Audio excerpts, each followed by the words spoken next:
Hello, hello, hello. Welcome to your reading, my friend. Let's go ahead and jump right in. Let's get the clock going so I know where I'm at. All right, so has the last name been hidden? It has not. Let's go ahead and do that right now.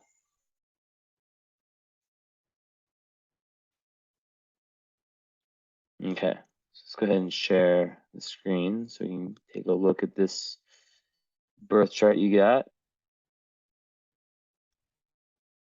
Okay, let me pull this option open. So, basically, we've got a Scorpio rising, Moon, Venus, both in that same first house in Scorpio. So triple Scorpio if you want to. Yeah, triple Scorpio, Scorpio stellium. Stellium is when there's three or more planets slash, you know, inner planets, I would say, in the same sign. Now I'm just checking something really quick. Okay, yeah. So Sun and Sag, nice. Conjunct my moon. You know, we if we were like friends or whatever, like this is like the best aspect for friendship, just random little thing. Because your sun is my moon, which is dope. Really dope. So yeah, definitely. You have one of these charts where it's like I understand you because we have a lot in common. You know, your moon's Scorpio, my sun's Pisces, both water, and then my moon is Sag, your sun's Sag. And yeah, I mean, there's probably more stuff, but we'll see. Mars in Virgo, conjunct midheaven, very driven energy. And the all-important North Node, the destiny point in Libra in the 12th house with Chiron there. Meaning the South Node's conjunct Aries in the 6th house with Saturn. Okay, 0 degrees Saturn. New karma, very new karma in this life. And then we got that Mercury down there in Capricorn with some other outer planets in Capricorn.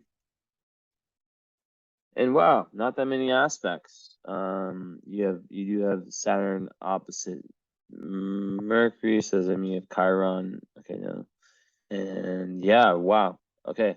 This might be a shorter reading than I'm used to because you only have one difficult aspect of like you know, what I would consider. I mean, I guess Sun square Mars isn't easy, but there could be some other stuff. You know, that's just from my first observation. Now, Sun and Sag, I guess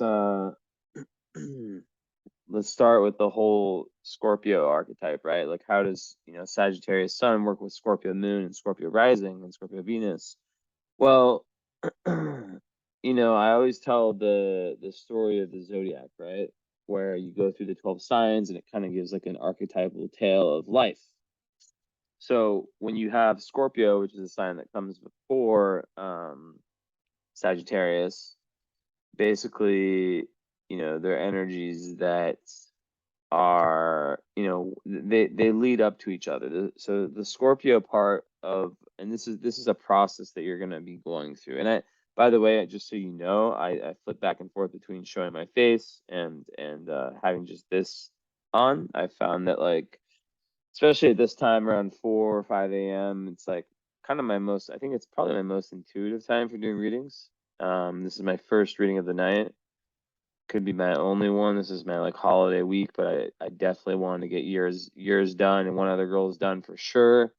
Like no if, ands, or buts about it, just because there's two I need to get done basically before the festival, which is on Thursday, and we'll be back till Tuesday. So yeah, basically in that archetypal journey, right? Scorpio represents death, rebirth, and transformation, right? And sorry, sometimes like I say things and I kind of like backtrack. It's this Mercury and Pisces I have, but basically, and I don't like finish statements, but then I always come around to them. So you just kind of get used. You gotta get used to that. And your Mars in Virgo might be very like analytical and kind of like noticing things like that. But everything I'm doing, I'm solving a puzzle basically, right? So it's not like it's not based on logic. I mean, there is logic that goes into to my brand of astrology, but a lot of it is it's an art and a science, as they say, right? So I'm kind of trying to solve this cosmic puzzle in your mind, and part of the reason sometimes that I will go off camera is that I'm literally holding a crystal, sometimes like right now, or I'm meditating with my eyes closed. Because like I can just imprint the chart in my mind, like literally I can just like imprint the chart in my mind and basically memorize everything. Like I've already, like in my brain, like is like probably 90% of your chart. So I found that sometimes it's more effective for me to just do that and kind of go back and forth as we go away. Not right now, Esme. She always comes, cat, always the wrong times. So in that archetypal tale, right? There's this energy where Scorpio is the sign of death, rebirth, and transformation. So you're young, but you've most likely been through a lot on many levels, whether it's the physical, kind of daily life of being a Scorpio rising, with a moon, especially with a moon in Scorpio.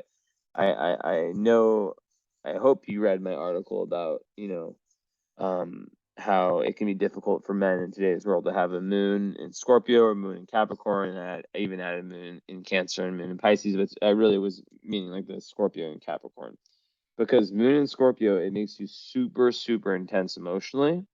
Now, luckily for you, you only have you have no hard aspects, meaning no difficult aspects like from like Pluto or Saturn or anything like that. You only have good aspects. You only have one aspect to your moon. It's the conjunction with Venus, which is actually going to add a lot of beauty, if you want to call it that, harmoniousness to that moon placement. And so that's going to ease some of that, some of the darkness that can come from having a Scorpio moon. But starting at the moon and going back to the zodiacal story, right, with the ascendant and the moon, it's all about like shadow work, right? So you might be feeling different than a lot of your friends or people you grew up with, because your life you're meant to go through deep spiritual growth, right? Whether it's on the internal level, which is like kind of like what the Scorpio is all about. It's more internal, more about shifting, like going within ourselves and shifting parts of ourselves. And then the whole Sagittarius archetype. So basically how it works is that, and I'll start at Libra, even though well, actually Libra is highlighting your chart because right here it's the North Node, right? And Virgo, we can start at Virgo because you have points in all of them, so every single one is important. So basically in Virgo, right, that's where you start to be of service to other people, right? You start to kind of like organize your life in a way where you found your passions. That's like in the Leo. And don't worry about like trying to understand this like logically. Just try to understand like the kind of the metaphoric and archetypal meaning of all this, right? Kind of how every human goes through this. So you find your passions with the Leo archetype, right? You can even look at this like how it happens within a year. So then in Virgo, it's like, okay, I found my passions. I found like, what's fun for me, what doesn't even feel like work, or, like what I like to do. Now I need to get a little bit more serious about it, right? I need to kind of organize things. I need to have that push, because nothing gets done in life without a little bit of Virgo, right? You need to have and that's what you have, because your Mars, as you see here, right? It's conjunct your midheaven, which is a very strong placement. Mars in Virgo is a difficult placement for men, and you have a lot. Actually, no, you don't. I was gonna say you have a lot in common with my brother. You only have one thing in common: it's Mars and Virgo. What I've noticed about Mars and Virgo, I'll shift my face for a second, is that they can be quite like, until they get past their own, they can be very, very perfectionist, right? So they can be very much the person who is, they notice so much wrong within themselves, even though it's like there's not that much, but you'll see that like the whole point of this is that's pushing you to do the shadow work, right? So they'll what can happen and what can be annoying, like at a low vibe, right? There's a low, medium, and high vibe of every sign. But for Mars and Virgo, it's definitely around like being like overly critical about yourself and then projecting that into your relationships, right? So yeah, so basically Virgo is very service oriented, and I think, and I need to go back to the chart. I need to see what I see. So, it's in Virgo, so it's a midheaven Virgo. It means that in some way you want to serve, right? And it's one of the best places you can have your Mars on an angle, which, it makes you really, really career driven, really driven towards whatever that is, and you have this really capable organizational skill to get there. So that's kind of like, like you getting serious. That's a part of you that's getting serious. That's a part of you that's very, very observant, like physically observant. Like you can probably like just like look around. But like the thing that can get in the way of Mars and Virgo is that when they're too observant and they're like, for example, my brother, perfect example. He'll send me a photo of something. I don't know, like whatever. Like he sent me a photo the other day, like randomly, like he was searching for a photo, and it was like a rare photo of me, him, and our dad, and he starts like talking shit about his own teeth. He's like, "Oh my god, my teeth look so fucked up." And literally, if you show this to 100 people, no one would notice. Only he would notice. His teeth had no, maybe it was like a tiny imperfection, but like nothing like bad. And that's the thing with Virgo is this perfectionism, right? Where you can almost become your worst enemy because like if he were me and I had those teeth, I wouldn't give a fuck. I'd be like, whatever, who gives a fuck? My teeth, like I'm fucking lit and I'm fucking cool and I'm fucking, I'm like my teeth still look good, even though I do have, my teeth aren't perfect. My teeth are nice. I mean, I have they're pretty fucking nice, but they're not perfect. But like the whole point is like they're close to, yeah. Let's see. Yeah, they're pretty good. But I mean, his were like literally not bad at all, and he made a big deal out of it. And that's a kind of Mars Virgo energy, right? So the best way for you is to channel that into service and have your career be something where you're really, really proud of yourself. Now, this is going to get deeper, so stay tuned.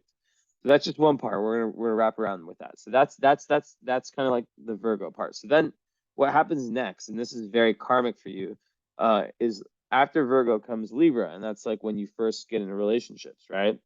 So in past lives, when you see with the South Node for you, there's been a tendency to be kind of like the ruler, right? The person who, um, probably is like the patriarch or the person who's definitely a big leader in their own right, a pioneer, someone like Aries South Node is someone who in past lives is used to kind of taking things in their own hands, and they can be a little bit selfish. Not okay. Let me backtrack. Um, they can be a little bit. Fuck, I wish I could say this word in English. I know French, Romanian, I understand Spanish. I can learn Spanish in 3 weeks if I relearn it. But like, what's the fucking word? But like you can be there can be a little bit of like egoist kind of, not like in the Leo way, but kind of just a tendency to just not want to compromise, right? And with North Node, which is like it's like the mountain you're trying to get to in past life, in this current life, right? That's been very hard for you to achieve, the metaphoric mountain. In Libra is a sign of balance, and it's a relationship sign. So for you, it's about how can you, and it's also in the 12th house, the house of high spirituality, like collective unconscious, and also being of service. And your Chiron's there, so you could be someone with all that Scorpio, which we'll get into next. That's really meant to be some kind of healer, right? And Libra is a sign of the counselor, because if you think about like the whole thing, the whole part of it being an actual balance, like lots of Libras, they have that tendency. So it's basically saying that like, maybe in past lives you've been a little bit overly dominant, and like, I mean, it's not necessarily, it's either that you've been that you, it's pretty obvious to me, like when it's in Aries, that you have been restricting other people's free expression and not making enough sacrifices when you're entering relationships, basically, right? So in this life, it's like it's really asking you to build a spiritual relationship with yourself. That's kind of the Scorpio stuff, right? And you'll see how the Sag plays into it. It's pretty brilliant. I already know everything I'm going to say in this reading. Actually, that's not true, but I know that the core stuff. This is the chart that I get already. I could close my eyes and say the whole fucking thing, which I might do. But basically, I'm just joking. I'm not gonna close my eyes the whole time. But basically, so in the Libra part, you're coming to grips with the fact that in order, you have to kind of like be more diplomatic in the sense, I guess you could say. But also, like, the best way to do it is through service, like selfless service to humanity, where you just kind of like say, you know what? And I'm not saying like do that for your job. Like your job could be very like in this realm. But I think that, like, and we're gonna get to your moon sign in a sec, which is the most important part of astrology for happiness. But with a Scorpio moon, there's a deep need for understanding the secrets of life, for understanding the occult, and also, I hope that me and you have a live session, because in that live session, I have to, I can't invite people to my group without speaking to them live. But with your Mars there in the 11th house, midheaven, 11th house, I imagine that your career, your profession, your dharma, what you're meant to do, has a group orientation around it, right? Let's go back to my face. So basically, yeah, lots of 12th house Libra. When you combine 12th house Libra, and my best friend Trey has this. It's like, and we've talked about this in length. It's about taking what's unexplainable and putting it into words. Does that make sense? Like taking what you like might find in a meditation. You're very young, my friend, Callum from Liverpool. I should be wearing my Liverpool shirt. I have like 2 or 3 of them. I'm wearing the Paris one. I don't think you're a football fan. I think you would have said something when I brought it up earlier. Maybe you are. Who knows? Maybe you're just such a diehard Liverpool fan. But I feel like maybe you just don't give a fuck. Doesn't matter at all. But yeah, I had these literally, might look crazy. I don't care. Like, these literally like do things. It's crazy. Especially this one that broke, and it broke in like a perfect way. But anyway, so basically, yeah, learning to compromise more in relationships, not to the point where you're people pleasing, not to the point where you're codependent, but to the fact where the point where you're finding the balance between being like too independent, not willing to like sacrifice, your own individuality for a relationship, and codependency, like finding a middle ground between that, where you have relationships with freedom, and but this is what's going to get interesting, is your Venus is in Scorpio. So okay, so Libra is where we confront. So this is what your chart's asking is, you'll probably have very, very spiritual, enlightening relationships that are very karmic, right?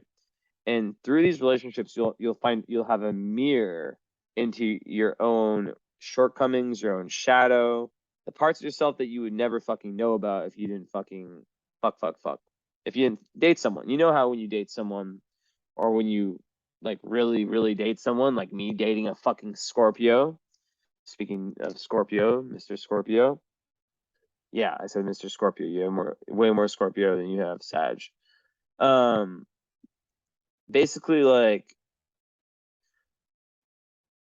it brings different flavors for different relationships, but overall, you're gonna learn a lot through them, and that's where you spend a lot of your time, right? So that's where we get to this part of the chart, right? The first house, which is the house of identity. So the house of identity is Scorpio. Now, if we think about, okay, Scorpio is this very intense water sign. It's a very sensitive sign. You know, you don't want to fuck with a Scorpio because they never forget. And trust me, I've learned that. I've learned that. I do like the person that's most in my life is a Scorpio, and goddamn, do they never forget if you do anything. They can just fucking pull it back. I'm sure you're like laughing at this right now because you're like, yep.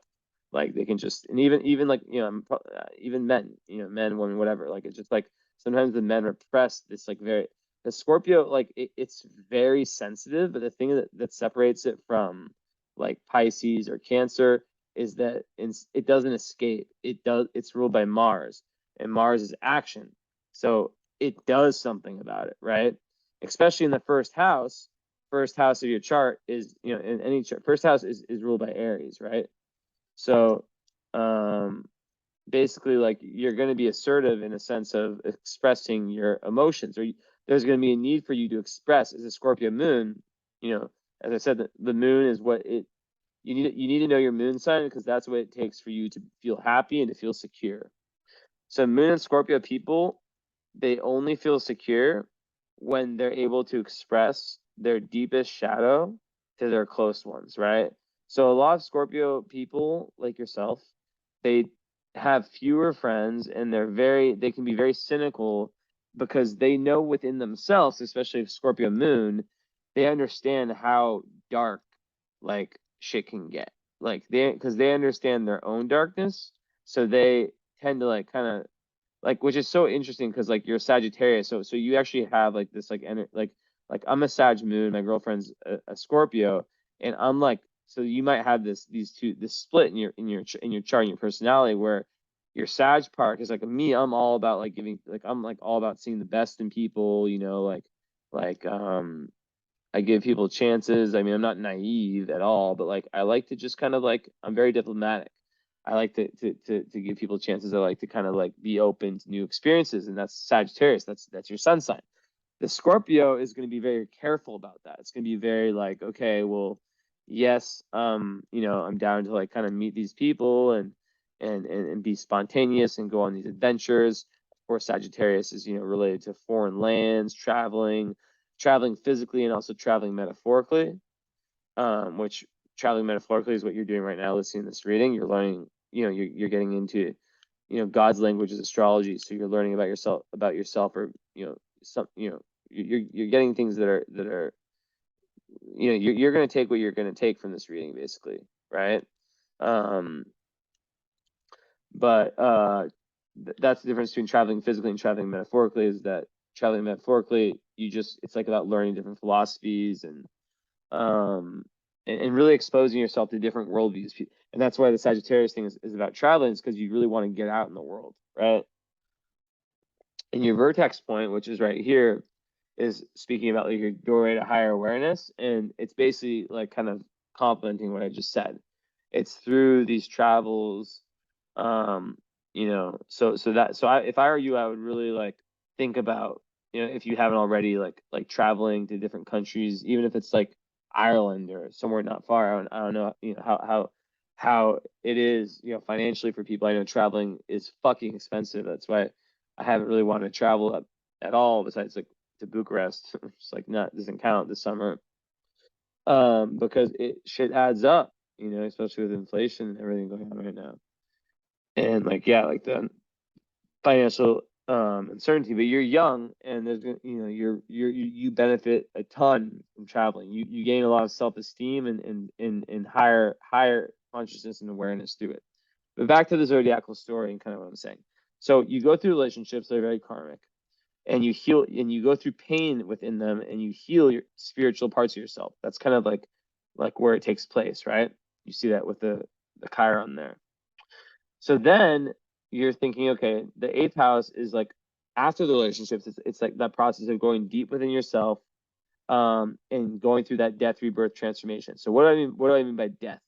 Not physical death. I mean, when I talk about this, I always say the same thing, and people always fucking agree, right? Scorpio / eighth house / Pluto people I'm one of them, by the way. And you know, you're young, but I still think you'd probably resonate with this. They tend to like outgrow people they grew up with. At least unless they're on a different track as them. Because what happens is that there's such a need to surrender and let go of like kind of self-defeating parts of yourself. And it's the whole shadow work thing, right? So what happens is that you're emotionally like you go through these like is a Scorpio moon, these like very turbulent up and down emotions, and then you start claiming responsibility for them, right? That's why it's a really hard moon sign to have, is because it's so intense and it's so mood swingy, and it's really hard for a male in today's world. Props to you, you know, like it's hard, man. Um, luckily it has Venus there and there's no hard aspects, but still, it's in the first house. So you know, and it's conjunct your ascendant. So that would make you quite, that's actually a quite good placement. It make you quite emotionally expressive.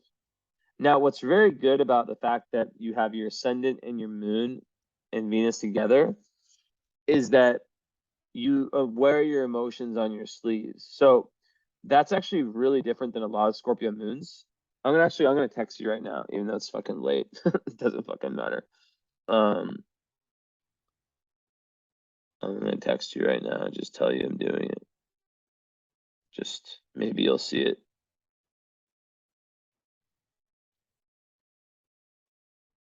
I think you're following. Yeah, there you are. Okay. I just clicked your story on accident. Beyond. Oh, you fucking electronic music. My man. I'm going to fucking Untold Festival Thursday, about to see it's the best festival in the world. Fuck, no, I just saw a picture of you. Okay. Delete, delete, delete, delete, delete, delete, delete. I barely saw it. I barely saw it. Okay. Hey, doing your chart now. We'll send link when done. It's a good one. So back to what I was saying.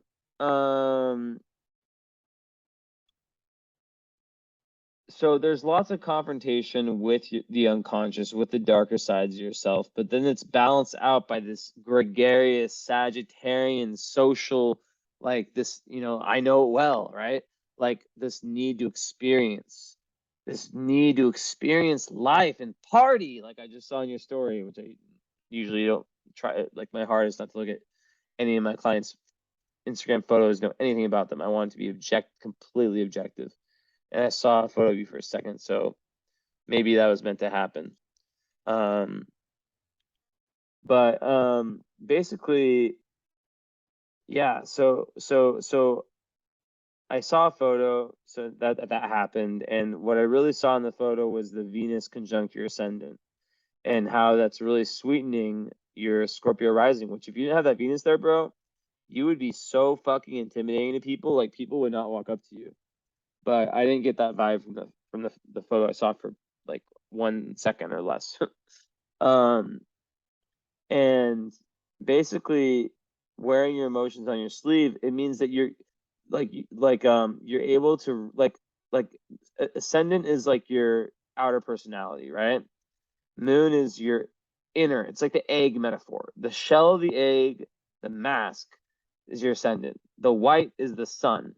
It's like your core purpose in life, where you shine, how you shine. The moon is that yellow yolk, that core. But without following that moon sign, let's go back to my face. Um, you're not going to be happy. Just like I can't be happy without the Sagittarian stuff, you can't be happy without the Scorpio stuff. So a lot of men in today's world with Scorpio moons, they ignore it. And since I'm so fucking intuitive, 1 fucking second of a photo, now I fucking read. But whatever, who gives a fuck? Maybe I'm wrong. I'm gonna try to forget it. And I'm already forgetting it. That's a good thing about my brain, that I can like force myself to forget things. Or at least like repress them. Hashtag trauma, I'm just joking. But yeah, so basically, or I can kind of like, yeah, push it away. Um Yeah, so very in touch with the shit with so yeah, there's lots like you okay, what I was gonna tell you earlier. Sorry for the skyness. You will look back at yourself at different areas in your life and you will not recognize that person. It'll be such a difference, such a crazy difference that you'll look back and maybe it hasn't happened yet. I think it probably has. And you'll be like, wow, that felt like it was an actor playing me. That wasn't me. Like I can think of like 4 different eras in my life where like, of course everyone can say this, but the Scorpio person more than anyone because they go through it. They're not like Taurus, the opposite sign that's happy with things just staying the same. And some Taurus is it's the opposite sign in Scorpio, so some of them do go through it. This is not alcohol, by the way. This is energy drink. Hell, energy drink. Like literally the best fucking energy drink ever. I do random shit, bro. I started doing like the snooze chewing tobacco. Like I never get addicted to tobacco. I have this very lucky. I'm so blessed because my dad was smoking cigarettes for so long. But I just can like do this kind of shit. I haven't done it in years. Just bought some, made a conscious decision. It's like whatever, and I can just quit. At some point, I'm just like I'm over it. I'm so fucking lucky to have that because fuck tobacco can be addicting. But shit, this shit might get me though because it's so good. But anyways, whatever. Fuck it. It won't get me. But so this is the split, and this is like I hope I want to say this really quickly before I move forward. My highest suggestion to every client I have, and nearly every single client is doing this because I'm telling you, you should do this. Is not only getting a follow up if you're satisfied with reading, of course, and you feel in your finances and allow and whatnot, is to get the follow up and the current astrology. And I break everyone like a very, very good deal. That's like a crazy like deal. Basically, the follow up is like we do it in the same session. I just did one. I've been doing them lately. And I'm like, really, it was one of those aha moments where I'm like, how have I not done this all along? Like, because the current astrology is like how it's like your current chapter. It has nothing to do with it. Well, it does. The birth chart is the hand you're dealt. Like, I would say this the same if you're 20, 30, 40, 50, 60, maybe 17, 18, 19, whatever. Like, it doesn't matter. The current astrology is how is the energy affecting you now. So the best thing to do is get this session, then do the follow up and the current at the same time. And I'm giving a great deal for that huge fucking discount. The current usually takes an hour, or not. No, it takes more than that. Like I had one today that lasted 2.5 hours, like around there. And it just takes as long as it has to take. And I have 2 master's degrees in counseling, so the goal with that I tell people is that I want you to leave that session feeling prepared for like the year and the time ahead, like you understand the energies at play, and also that you've gotten to some deeper level of understanding your chart, obviously, and also that you feel like it was like worth the money, worth everything times 1,000, maybe not times 1,000, but that like there's no doubt that was like meant to be. And I record those, but if you want, you have to kind of remind me, but like I record those and I post those privately. Obviously, I'm not going to fucking show someone a private conversation. As a Scorpio, you know that you're a private person. Back to the chart. So I highly recommend that. Usually the cost for the follow-up is 150. For you, I do 90. Usually the cost for the other one is like 260 or something like that. Basically like combined, I am down to do it for $300 US. That's what I've been giving people, and it's a crazy deal. I think it's instead of like close to 500, it's like $200 off. And my normal price for that reading is 450.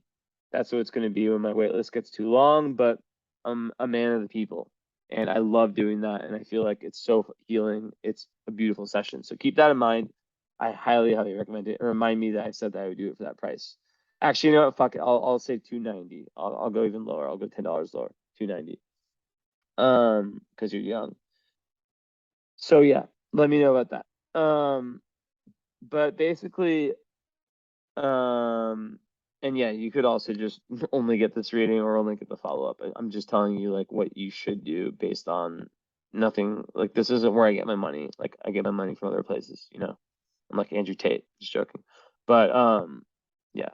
Anyways, so basically with this whole thing, it's mega intense. You need people around you that you have no single doubt in your mind that you can trust. Sometimes Scorpio moons can be very fucking dramatic also. I don't think it's on purpose. I think it just comes from this intense sensitivity and this like they never forget when someone's wronged them. But the fact that it's ruled by Mars, the planet of action, which you have in Virgo, which means that you're gonna pick up on all the little details, can make you like on a lower level, like very vengeful, the worst opponent someone wants to have. Also with Scorpio moon, you could have been born at a stressful time in your mother's life. Even like a traumatic crisis during the birth.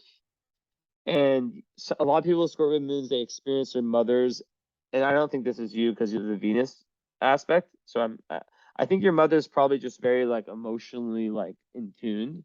But a lot of people with Scorpio moons, they experience their mothers is very intense, possessive sometimes. But there's no hard aspect. So I don't really see any of that. But 1 second, let me look at something. But you do have Black Moon Lilith square your moon, so that can speak about how Black Moon Lilith and Leo is kind of this it's not a planet, but it's like this ability you might have. I'll show you again. This potential tendency to kind of overshare, overindulge, like really want to be the center of attention, which is so against the Scorpio like rules of life, right? Scorpio is a very private sign. But Black Moon Lilith and Leo, it's like you at your lowest, right? So what can happen with that is there can be a little bit of selfishness. And what I could see that working out in like an emotional way where you think like sometimes people with that they feel like they're giving like they feel like they're giving, but they're really taking. And they need to like kind of see that more clearly. And they can have issues around like abandonment, issues around like not being seen enough, and they can sometimes like overdo it when it comes to that area of life, right? So that's just like kind of a warning. And the fact that squares your moon, sometimes it could speak to like not having been seen or heard or understood enough by the mother or by the early nurturing. So I'm just saying. But yeah, you have this real powerful ability to, as I said before, to wear your emotions on your sleeve, which is very like if you had your moon in Scorpio, like let's say you had a rising in a Leo, right? And your moon is in Scorpio, that would be so fucking hard because people would see you, and I actually have a Leo rising and a fucking Pisces sun, so people see me as this Leo, like but I'm actually sensitive. I'm very sensitive, even though I don't like. I mean, like I'm sensitive. I'm not emotional, if that makes sense, right? Um, I think the difference being like I don't really like get emotional. I'm way more logical. I get over shit. I don't, I don't stay in the past and all that, but like I'm sensitive like as someone like energetically, especially with my fucking like, crazy, she's not crazy, but she is kind of crazy. Scorpio sun, Aries moon girlfriend. When she gets in her fucking crazy moods where she's just really, really intense. And I just am like, yo, you are fucking so high energy. Like, holy fuck. Like, I'm a man for handling this. But anyways, um, basically like, yeah, so that's one thing. But overall, I think that self-expression is very important for you. I think finding a creative outlet is very important for you. And I think that you gain a lot of self-esteem when you're expressing your Scorpio side. So for example, I'm gonna say if slash when we speak live, because I think it's gonna happen. I hope so. I really think it should be mandatory. Like if you can make it happen, you should fucking do it because like that's how you get the most out of this process you might do once in your life, which is like because like in that follow up, we're comparing everything I'm saying here to your lived experience, and we're going deeper. And it really takes a step further when we combine the synchronicities that we see in the current astrology.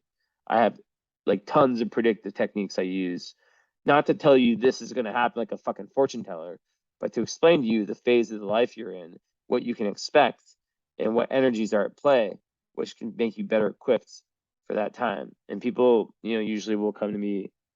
Actually, I'm not gonna say usually. Some people they don't come back, and I'm not someone who makes the effort to message someone, hey, it's your, it's been, I don't really message people. I could message clients to try to get them to come back for their yearly astrology, but I don't. I figure if they want to come back, they'll want to come back.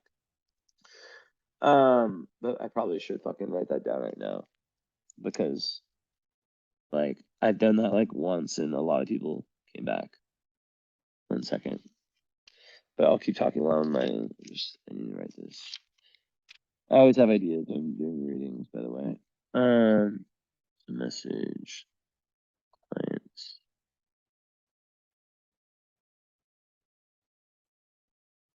Yeah. So, 1 sec. I just had another really good idea. You see, even like me talking to you, because we have these like this energy in our chart, I'm getting ideas. This is what's kind of interesting about astrology, is that sun moon conjunction is like, it's like giving me ideas. I'm like not talking to you, but in time, which is inexistent, I am talking to you. So basically, yeah. Scorpio ascendant. Not only will you experience things like emotionally very intensely and go through, that death, rebirth, transformation, but it's going to be physical. So as I was giving an example about the Leo, if you were Leo, ascendant, people would see you as the shiny, like kind of like, very, very regal, like outgoing person. But then your Scorpio moon, which is a hidden part of you that no one sees, would be very different. So the fact that you have them in the same sign, it means that people see you for what you are. You're not this like, you're mysterious. Any Scorpio moon, Scorpio person is mysterious, but you're still like transparent, and people appreciate this authenticity that you have. So sharing your emotions, even the darkest one, is very, very key to your happiness. What else can I say about Scorpio moon? And also Scorpio risings, they will tend to kind of analyze, and you're probably a very analytical person. But we'll talk about how the Sag complements that, or goes kind of not complements, but kind of adds to that. Basically, you'll really analyze on a psychological Scorpio and a physical Virgo level.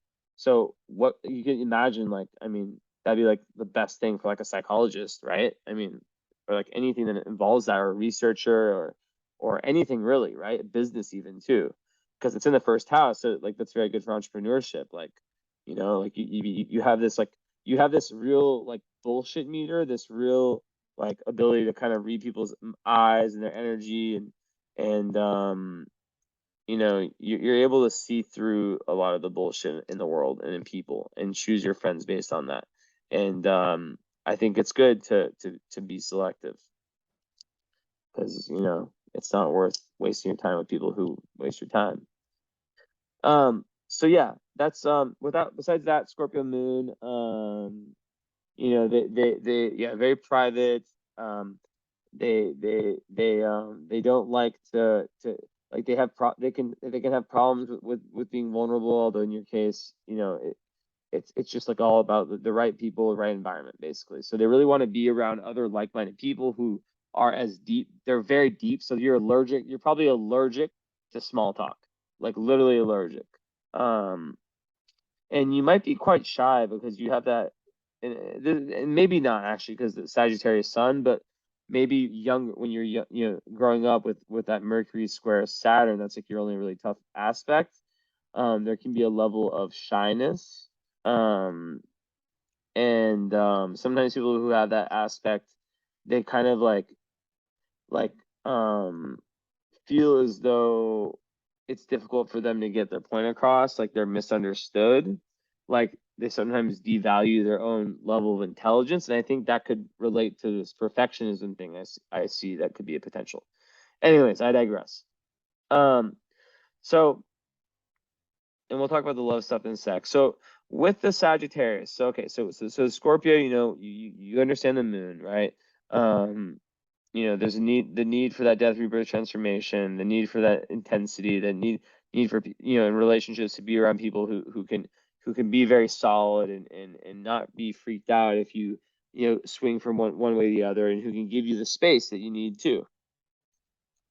But also in relationships, like Venus and Scorpio is all about like the merging of two, right? And so is the moon. So that's going to be an energy in relationships where you're going to really want to be really, really close. Like I'm talking soulmate passion level with someone. But the question is, as a Scorpio moon male, how have you done at opening up? Because a lot of Scorpio moon males and Capricorn moon males, especially, they just are afraid because it's feminine energy to express it. So they tend to just like only live with their sun sign. So in your case, that's Sagittarius, which is a very masculine sign. It's a fire sign, so it's all about action and moving forward and adventure. And you know about your sun sign. We don't have to really go into it, right? Like in the details where I'm like breaking down the characteristics of Sagittarius. I think it's kind of I don't waste my time on that. But in essence, like you're this part of your chart in the second house. That's the house of inner values, right? So it's important for you to like Sagittarius on an esoteric level. It's about finding truth. So your whole life purpose is about finding truth from within and without. That's like the easiest way I could say it. Within with the Scorpio energy, where you go deep inside yourself, so that sometimes needs like times of isolation, deep introspection. I would journal if I were you, especially since you have all this third house, which is writing and communicating. Jupiter in third house, Mercury in third house. I would definitely journal and write down your thoughts and your emotions, and really like get in touch with that, even with your dreams and stuff, because the North Node is asking you to do that. Really, it's kind of asking you to like if you meditate, or like if you have like prophetic visions, to really get to the bottom of it, right? Like to really get and explain it. Now you're very lucky also too with where these are your Scorpio parts are placed, because you're just skipping over one of the most like the most difficult fixed star in Scorpio, Serpentis, which is around 22 Scorpio.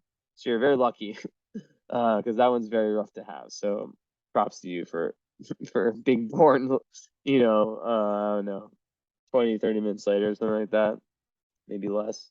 But yeah, okay, back to what I was saying. So this is the thing. Karmically, Pluto in Sag, the second house. Pluto is a outer planet, and it's very, very important in the chart. In the second house, this is going to be very, very kind of mindfucky, because usually what happens, and this is why I see your chart is like very based on individualization and finding yourself, is that, and this is what kind of conflicts with like the South Node in Aries, and this is actually giving me new ideas, is that like second house Pluto in past lives, they tend to be the people who like kind of were like living life in survival mode. Like imagine like someone who's very poor, right? And who, because of the fact that they're poor, or they just have to work on the farm all fucking day, there's no way they're going to be able to individuate and understand themselves on a deeper level, right? So there's this ongoing need to develop like self-reliance and internal security. And that's like what your sun sign's asking for too. And the way you're doing that is through the shadow work and through the Sagittarian, traveling. We can talk about this more if we do the follow-up, like traveling, like getting different worldviews, and challenging yourself and being very open-minded. Like don't go into the shadow side of Sagittarius where you feel like you know it all. Be open-minded, like really have that attitude of like, I know nothing, right? So yeah, there's lots of like past life memories with this, of like where your survival was threatened, so you have to develop like coping mechanisms in order to survive intense experiences. They're very difficult, and because of that, there's like a very fixed identity, right? Like kind of how like a imagine a bum. Not that you're a bum, like a bum trying to develop spiritually. No, think of the Maslow's hierarchy of needs. They need food, they need shelter. They're thinking about their next meal, not about fucking like how they're gonna get in their shadow, right? So these, these experiences really threaten your identity, where you were like in survival mode. So there can be like this karmic stuckness, and it can lead to like the self-imposed limitations, which I see. Perfectionism. Let me explain a little bit about that.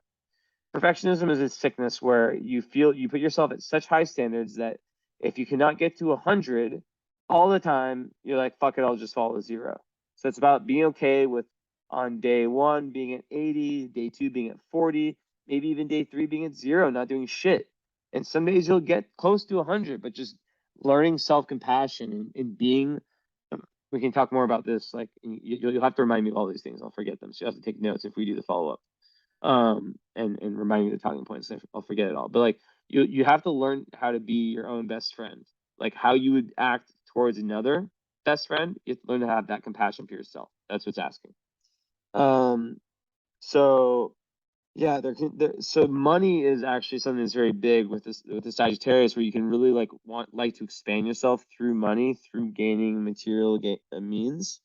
So there can be like a excessive or distorted significance applied to money. Like you can either like you can literally like people in this placement, the Pluto there, can view money as like the savior that changes everything.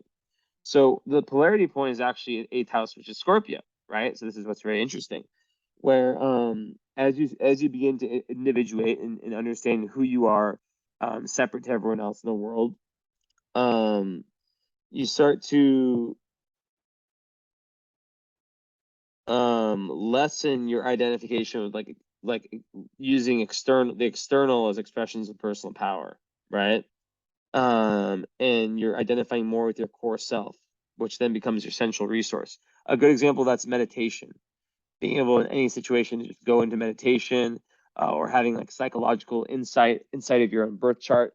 These things that you can turn to, like little tricks that you can turn to in times of need. So you don't just go to like the kind of automatic way. So once again, I said this before, that withdrawal from the world is necessary for this, at times, not all the time, to kind of clear like the consensus influences and past life conditioning. So this is opening me up to, also it's really important for you to learn to work with others. This is something you have to tell me code group that I spoke about if we talk. But this is bringing me up another thing where I think in past lives you were probably there's a lot of conditioning that you're very conditioned, I believe, through what I'm seeing. And this is very common with my clients and with people in general. So in this life, you're taking things in your own hands. You're trying to figure out your own philosophy, your own truth, that then you base your dharma and your career with the zodiacal story, right? As I said, after the relationship phase and that deep Scorpio, like death, rebirth, transformation, then that's a Sagittarian phase after, where you go out in the world and you explore and you find that truth that you're then going to attach everything to. And then after that comes the Capricorn phase, which is the next part of your chart, right? Which is about,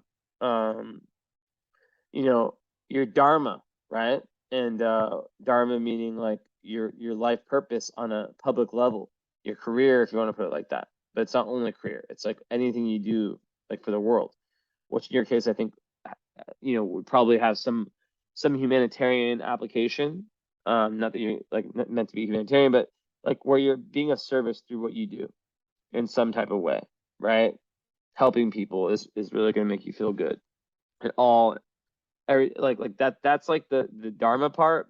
Like, so you see there's lots of multifaceted parts of the chart. There's like the individual part, but then it all links together. So you take what you learn and then you apply it. So with your Capricorn, you have Mercury there, which, Mercury, like I said, squares Saturn, so that can create shyness and create restrictions when young, around like maybe in schooling, you had like a different learning style. Maybe you just saw things differently.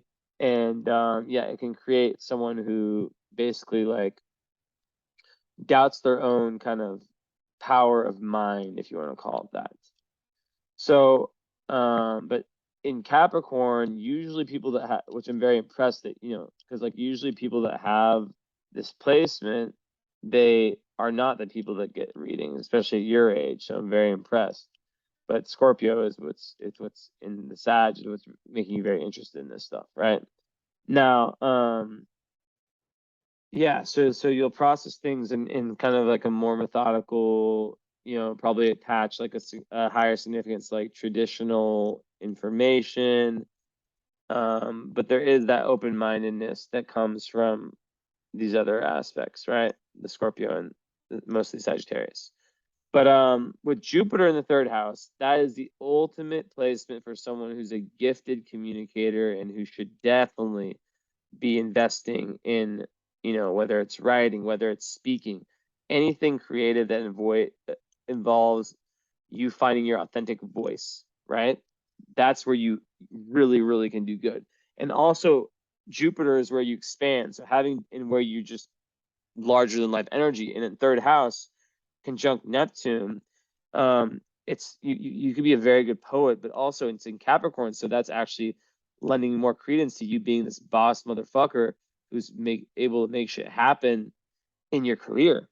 Capricorn is the boss energy, right? So you're someone who, like, on a certain level, can really, really shift and make things happen when it comes to career. Neptune there, in the conjunction, which is, people born your year will have this only. And those two together, we actually just went through a Neptune conjunction in February, Neptune, Jupiter. And goddamn, I don't drink often. It was the night I got back with my girlfriend. We were just like, this is not weird. Let's just get fucking drunk. And I swear to God, I got like 3 times more drunk than like I've ever gotten. Not true, not ever gotten, but like the alcohol just hit different. That's because like that's the energy of Neptune. So you have to watch out for overindulging in like substances, but also it's very, very good for spirituality, right? It's very, very good for if you can channel it into something creative. So, yeah, that's that. But Neptune in the third house, so also siblings could be something important for you. Maybe you have like very solid communication with siblings, very luck. Maybe you have like maybe you have if you have siblings at all, it's not necessarily true, but there can be energy where they play an important role in your life, and you can maybe you have one that's like that you can grow a lot through your like kind of exchanges with them and stuff. Now, before I get to Neptune, I want to kind of wrap around the personal plan. So like we get, so with love, right? Venus and Scorpio, you have to learn to love yourself and to understand that like it's not everyone that's going to be able to handle your level of intensity. And when you understand that, it's very freeing, because Scorpio Venus people, when they love so fucking intensely.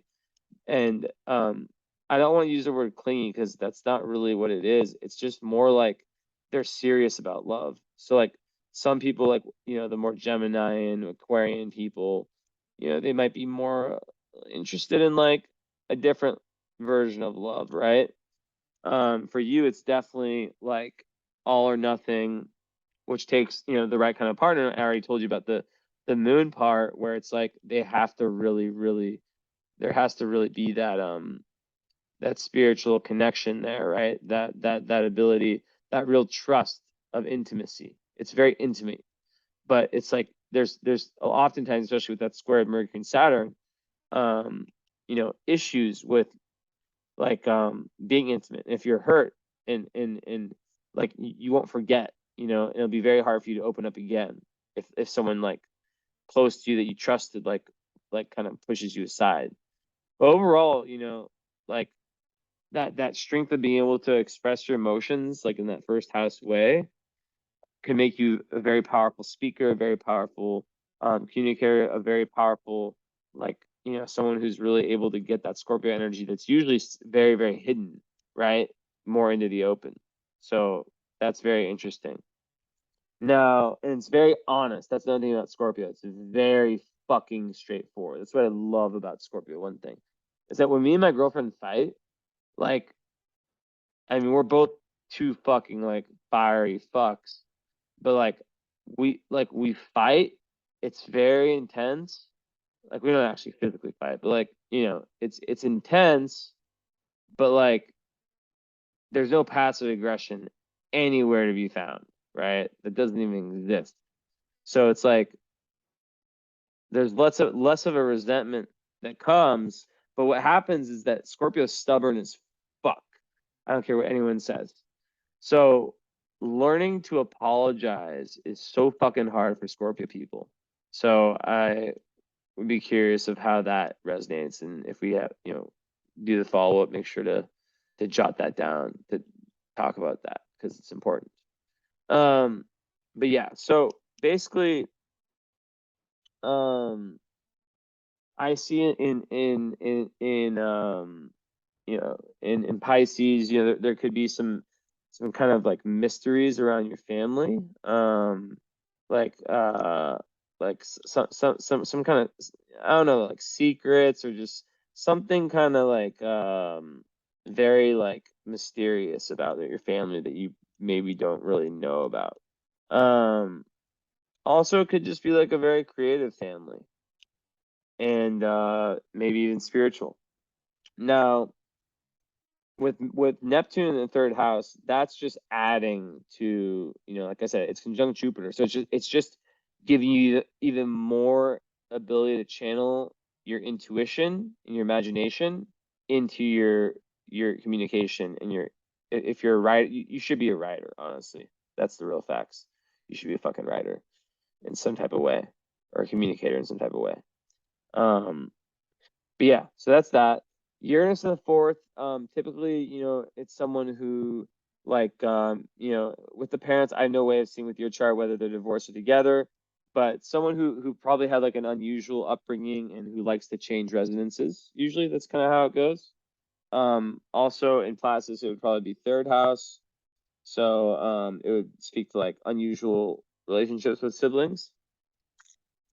So yeah. But yeah, overall, like it's a good place to have Uranus, because it can just like really, really open up your intuition and give you these like sparky downloads, and you can be in touch with like your ancestry, and like it's a very nice like when you're able to kind of ground yourself, which, let's see if you have any air in your chart. You have water, you have fire, you have earth, you have no air. So when you lack air in your chart, you have earth here. When you lack air, so this is what's very interesting. Your north node, where you're trying to go, is air. So that, how do you get to air? It's by listening to other people, basically, and joining groups like the one that I will potentially invite you to, but I have to like kind of talk to you and see how you are. But like it's about literally like taking more risks on people, I guess, and hearing perspectives out, because people who lack air can sometimes lack this discrimination of mind. And that's where you're trying to get to it, but you're trying to get to it in a spiritual way, because that's like the 12th house. So make what you will with that. Now, 0 degree Saturn. Wow. Wow, wow, wow. Let's just say that this lifetime is a whole bunch of new karma for you. There's a whole, I mean, we see that there's, not many difficult aspects, and it's in the 6th house, which is a great place to have Saturn.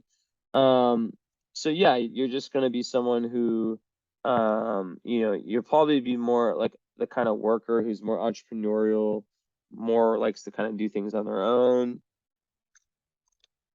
especially with your Scorpio energy in the 1st house. But yeah, overall, it's linked to your south nodes. It's linked to your karmic past. So you probably were the one who was the shot caller, and either that or you're the opposite. Like I said, it's like one or the other. But Saturn, conjunct south node, means that like, there's lots of like innate understanding of what Saturn is, which is like, it can be very restrictive, but it can also be like, for example, like the president, or like the authority figure, not president. That's more like sun.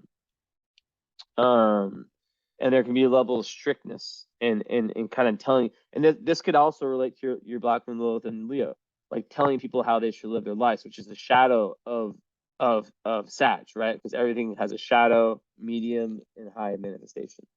So that's something. But 0 degrees is a critical degree, and basically it's at the 0 Aries mark, which is even more critical. So this is a very new karmic lifetime, and you're really like in this life, you have to watch out for workaholism, and you have to learn about like the link between your physical body and your like emotional, spiritual body, and how like when you're like overworking, or if you're like doing a kind of work that you don't like actually love, it affects you and can lead to like, different issues with health, right?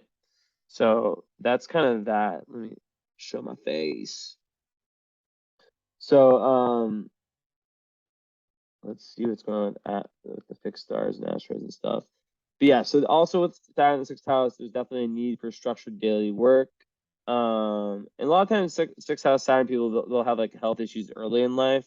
So it's really important for you to have like a daily health program, like have like a and you have that with your Mars and Virgo. That won't be difficult for you. I don't see your Saturn karma is not difficult, and there's no aspects to your Saturn. So I don't see your Saturn return when you get to 30 being like this difficult thing.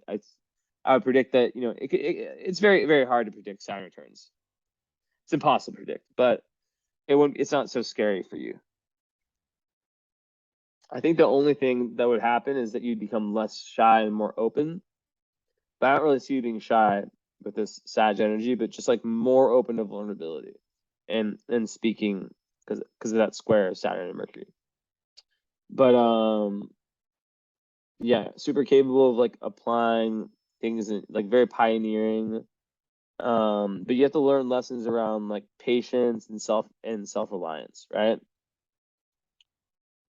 So yeah, it's very good for organizational abilities. So okay, love, kind of talk about that. Yeah, so you're a very serious lover. You need someone who's there, who's that rock, that person you can trust. I'm not going to give you any zodiac signs. Also, as a Sag, you're not going to be very good with someone who's boring. So clearly, you need someone who has that emotional intelligence, and that which who can go into your shadow and really understand you on that deep level, but who also how can I say this? Who also has a level of like they're really really down for like this soul bonding relationship, like also sexual, very high sexual energy. And yeah, like someone like with a Mars, someone who's very consistent. Where's your Juno, which it's in Aries. So yeah, someone who has their shit together, someone who's organized, who has their shit together, and who's also like kind of pioneering and adventurous and fun and almost a little bit childish in a sense, right? We can kind of get you into that. And your because Juno conjunct the South Node, your relationships will be very karmic. The ones you have, your important like relationships will be very very like faded. So nothing you need to worry about in that area of life. So yeah, I said that you can receive downloads when you're able to meditate. I would recommend doing breath work because that can help you with the lack of air in your chart. And yeah, descendant in Taurus, it speaks further, like Sun house cusp in Taurus, it speaks further to that need to have that real grounded kind of rock. I think of like just someone who's just a big rock that you can completely rely on, but who can also be in touch with their inner child. And then like part of fortune in Sag, no, there's no surprise. Basically like when another thing about Sag, it's all about freedom. So you're feeling like your greatest joy, your greatest flow when you're like living in the moment, like a very free life. But you have to get through the Scorpio energy to really reach that. And then also like when you develop that set of values that I was talking about, that you can then like apply to every area of your life, right? Like and it's all about detaching from others' values and building like your own spiritual values. So that's where that isolation time comes in, which is very important for you with your North Node there. Okay, I need to look at something now.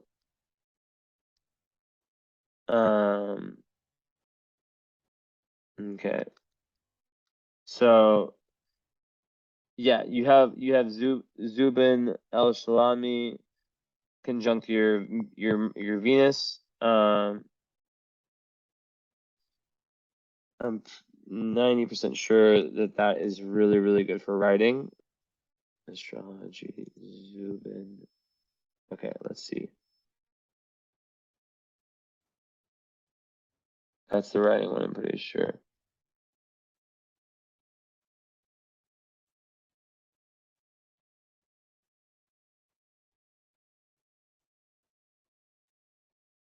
Quick mind.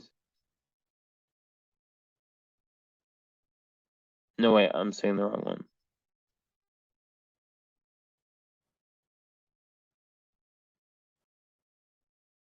So actually, no, this is not what I was thinking. Um, so this one could actually add like jealousy and in relationships. So you have to watch out for that in terms of like your relationships, basically. Um, but I'm trying to look at this information here. 1 second.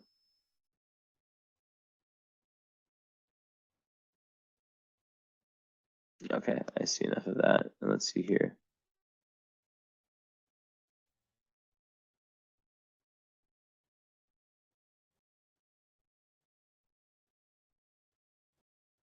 Okay, with Venus, it's so different. So it says social success, help from woman, favorable for love affairs and marriage. You see, like this is why it's so hard with the fixed stars.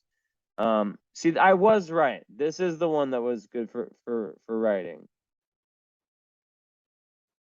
Yeah. See, I was right. I should trust my instinct. Yeah, like when it's with Mercury, yeah, that's the one with writing. So yeah, like this is adding further to the potential for being very skilled at writing. Okay, so number with the moon, your Mars is very strong in your midheaven, so you could have like Virgo related careers. I already talked about that. Service, like being very organized with your career. Okay, so you have Algol on your descendant. Wow. Okay, so Algol is like what everyone's afraid of is Algol, right? It's like the Medusa energy, right? Now it's also very spiritual. Like everything in astrology, all the things that everyone's so fucking scared of, it's like, well, there's also like a really strong part to all of it, right? You have to watch out for alcohol, say that. And I don't know if I'm gonna be able to find any information on it with the descendant. Because on a descendant, it's not actually taking, it's strong, it's important, but it's like descendant rules other. Let's see if I can find it.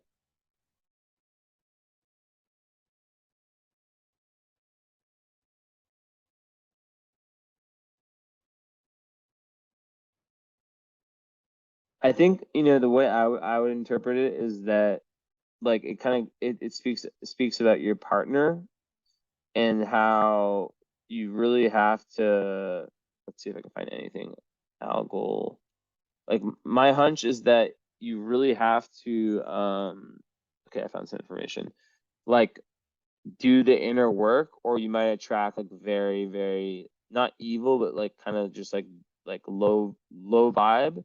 And like there'll be a correlation and you'll experience very high spiritually powerful partners when you do the inner work. Okay, let's see what they say here.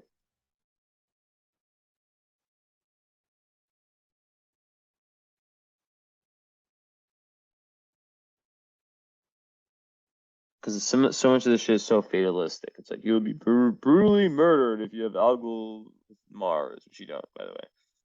Okay, here it is. Okay, so the greater, lesser renovating, so planetary identities.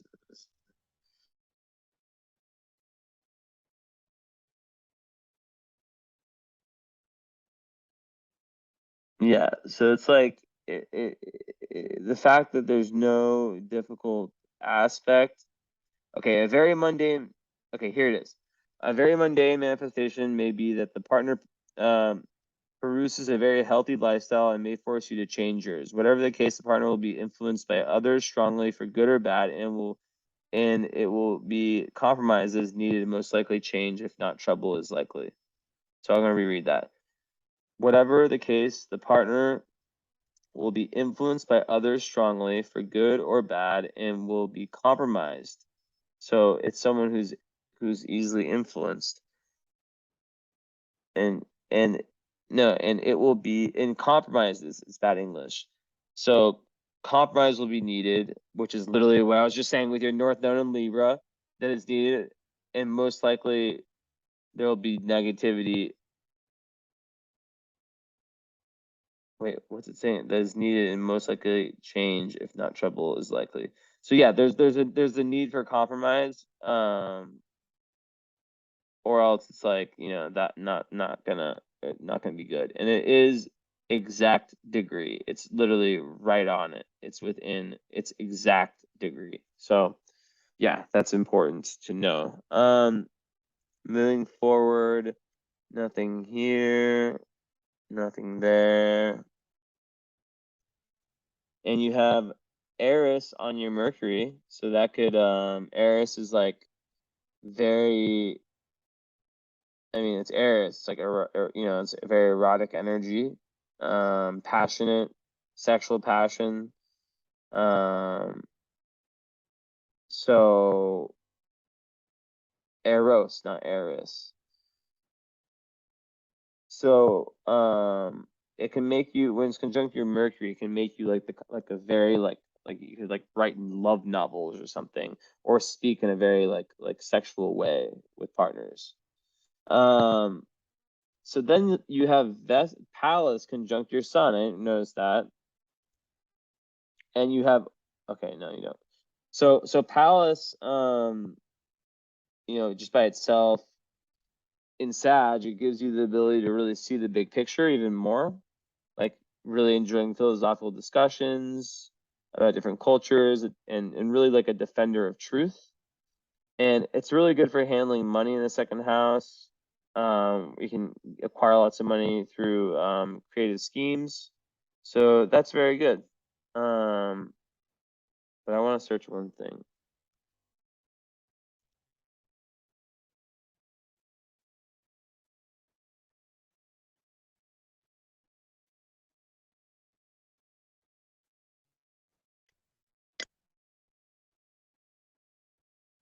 Um,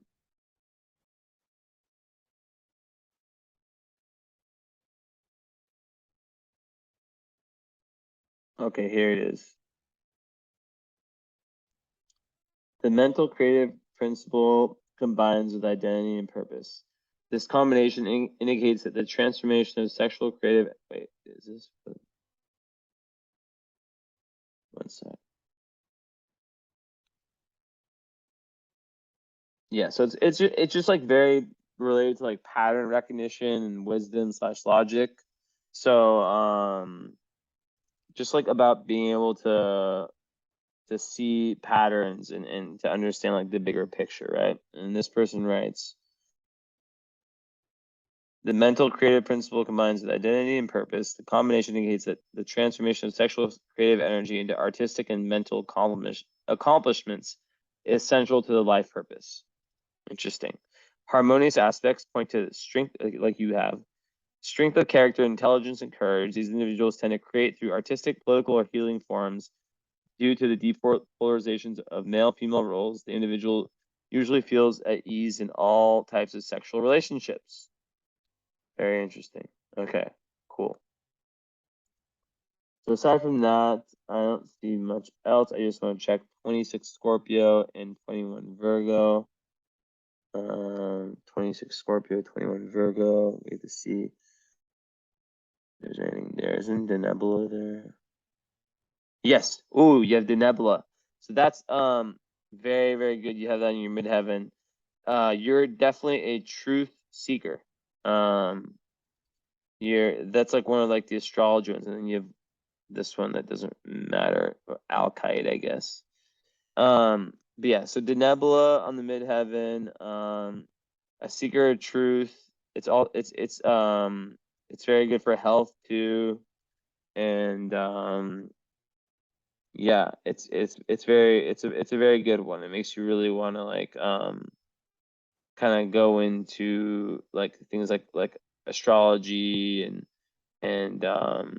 and cosmic knowledge and really learn about everything.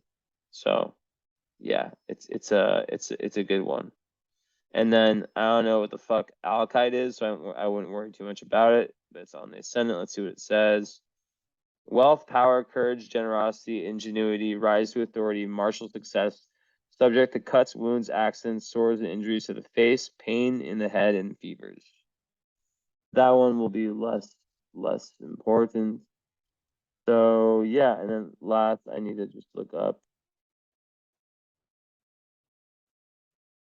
16. This one seems very unimportant, but let's click on it anyways.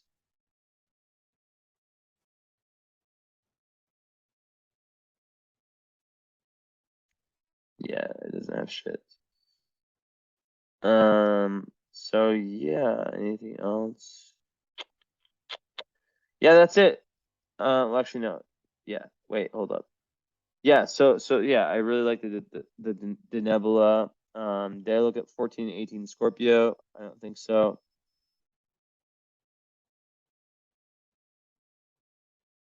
Is it 14? Yeah, so actually you'd have Zubin El Ganubi too. And I already looked up 18 and I look up 26. There's nothing. Felix, I'll play with you in 2 seconds. Just wait. I know you want me to play fetch with you. So Zubin El Ganabli conjunct the moon. Let's see if there's anything on this. Trouble through the opposite sex. Mental anxiety. Okay. Let's see what it actually says.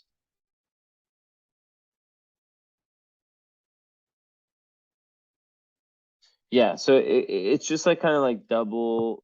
It kind of like doubles down with the whole Scorpio thing, and it's like saying like how if you take like the lower Scorpio moon route, there can be like these bad things that might happen, but at the same time, it's also the cat has me throw his ball. Go Felix, Felix, Felix. And this goes on for hours and hours. Yeah, but this one's not like that big of an influence. Anyways, that's it. Thank you so much. I hope to hear from you. I really suggest, I've said it enough times, the follow-up mixed with the current astrology. You will not regret it. Trust me. And I for that reading, I just black out a full day. Like I don't see any other clients, and it's all about you, all about figuring it out, everything, piecing together this with your experience, and then getting in the current. So let me know, and yeah, look forward to hopefully hearing back from you. And either way, it's been a pleasure.